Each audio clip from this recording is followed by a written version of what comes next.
দর্শক এই মুহূর্তে গুলশান আছেন আমাদের সহকর্মী শাহরিয়ার আরিফ। সরাসরি চলে যাচ্ছি তার কাছে।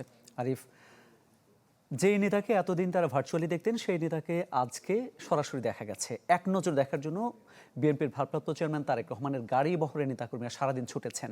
সেই দেশ কি এখনো আছে? নেতাকর্মীদের কি দেখা যাচ্ছে গুলশানে?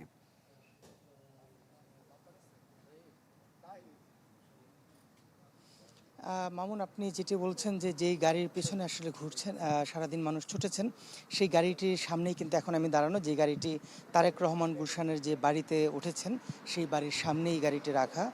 আর গুলশানের যেই বাড়িটিতে তিনি উঠেছেন সেই এলাকাটি কিন্তু এই মুহূর্তে রেস্ট্রিক্টেড রাখা হয়েছে।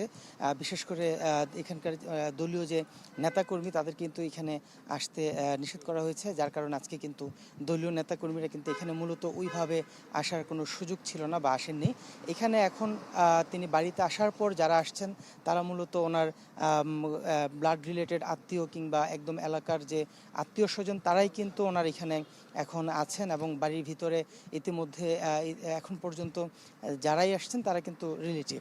অর্থাৎ আমরা যদি আপনাদেরকে দেখাতে চাই যে দর্শকদেরকে, যে এখনও কিন্তু গেটের সামনেও কয়েকজন লোক দাঁড়ানো আছে, তারাও কিন্তু তারেক রহমানের আত্মীয় কিংবা এলাকার লোক। তো আমরা এখানে যারা আছে তাদের সাথে একটু কথা বলতে চাই। যে আপনি একটু আপনার পরিচয়টা বলবেন, আপনি এখানে কেন আসছেন এটা একটু বলবেন। আসসালামু আলাইকুম।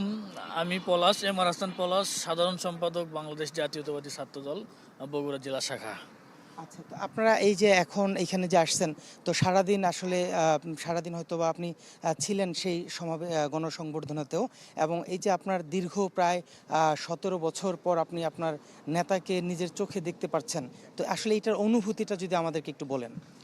তো অসাধারণ অনুভূতি, আমাদের আবেগ, আমাদের ভালোবাসা, আমাদের সম্মান, শ্রদ্ধা, দীর্ঘদিনের একটি তাকে যে আমরা দেখে উৎসাহিত হই, অনুপ্রাণিত হই, সেই মানুষটিকে যখন আমরা আমাদের দেশের মাটিতে পেলাম, আমাদের সামনে পেলাম, তার অধীর আগ্রহে তার বক্তব্য আমরা শুনলাম। আশা করছি তার বক্তব্যের মধ্যে দিয়ে দেশবাসীও শুনেছে যে তার বক্তব্যের মধ্যে কোনো প্রতিশোধ পরায়ণতা, কোনো বিতর্কিত মন্তব্য কিংবা অন্য কোনো নেগেটিভিটি, কোনো উগ্র বক্তব্য, এগুলো নাই। সে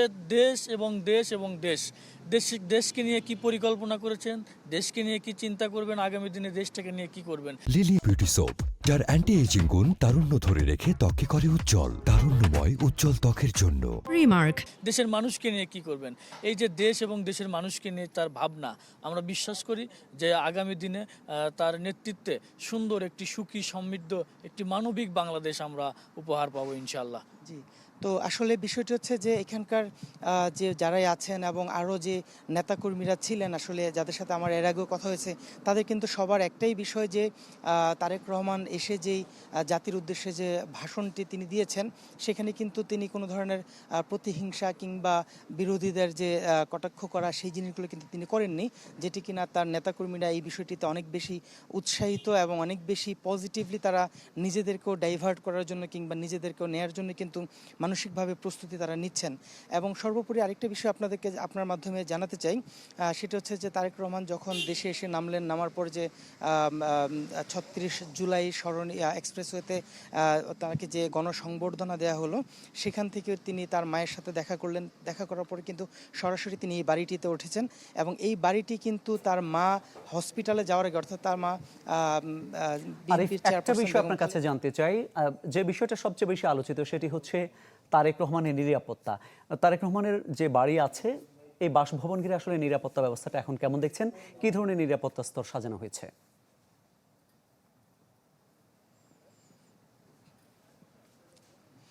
সারাদিন আসলে যে নিরাপত্তাগুলো ছিল, যে কয়েক স্তরের নিরাপত্তা, সেনাবাহিনী, বিজিবি, এই ধরনের অনেকগুলো বাহিনীর কিন্তু নিরাপত্তা ছিল, সেই হারে আসলে ওই নিরাপত্তাগুলো এখন নেই।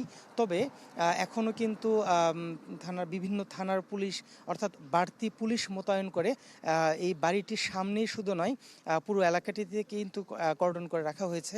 এবং আরেকটি বিষয় জানিয়ে রাখতে চাই, সেটি হচ্ছে যে বিভিন্ন গোয়েন্দা সংস্থার যারা কর্মরত আছেন তারাও কিন্তু বাড়ির আশপাশেই বিভিন্ন জায়গায় অবস্থান করছেন।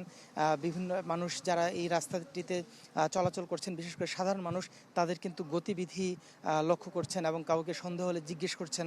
তো ওভারঅল মিলে আসলে দেখার মতো সামনে যে খুব রাগ ঢাক দিয়ে নিরাপত্তার যে বিষয়টি সেটি এখানে নেই।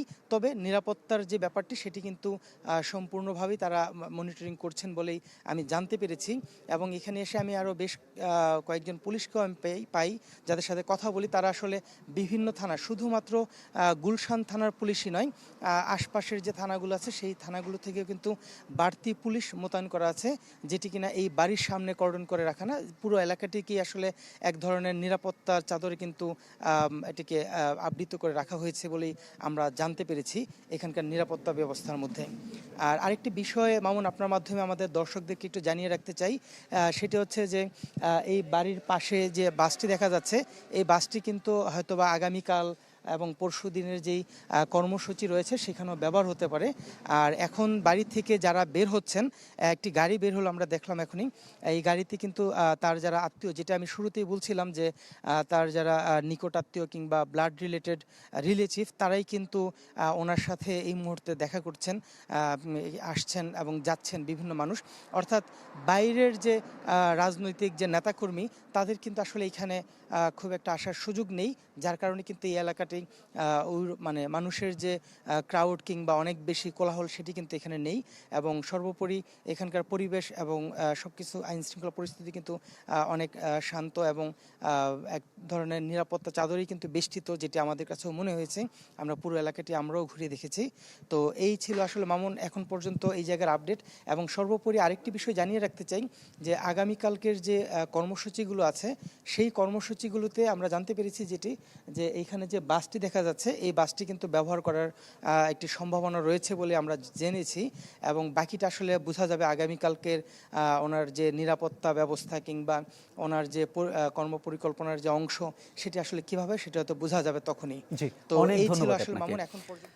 গুলশানে বিএনপির ভারপ্রাপ্ত চেয়ারম্যান তারেক রহমানের বাসভবনের সামনে থেকে জানাচ্ছিলেন সহকর্মী শাহরিয়ার আরিফ।